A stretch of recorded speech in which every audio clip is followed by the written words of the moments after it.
আসসালামু আলাইকুম। আজকে আমি কাতলা মাছ দিয়ে ফুলকপি রান্না করব। তো প্রথমে আমি হলুদ, মরিচ, লবণ এগুলো মাখিয়ে মাছগুলো ভেজে নেব।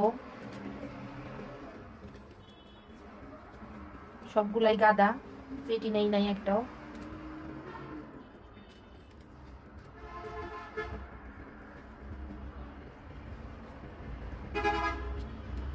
মাছটা অনেক বড় ছিল, তাই এরকম করে নিয়েছি, মাঝখান দিয়ে কেটে নিয়েছি।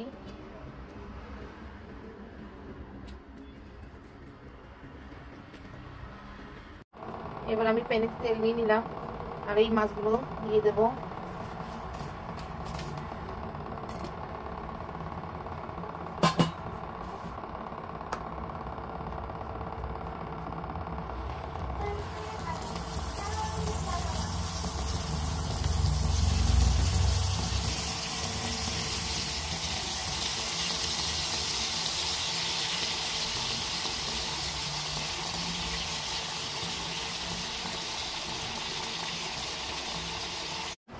ফুলকপিগুলো কষিয়ে নিচ্ছি, আলু, সিম, ফুলকপি এগুলো কষিয়ে নেওয়া হয়ে গেলে আমি মাছগুলো দিয়ে দেবো।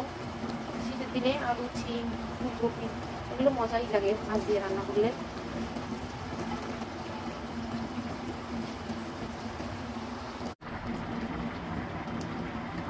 তো রান্না প্রায় শেষের দিকে আমার কাতলা মাছ। তো কেমন হয়েছে জানাবেন কমেন্টের মাধ্যমে। আল্লাহ হাফেজ।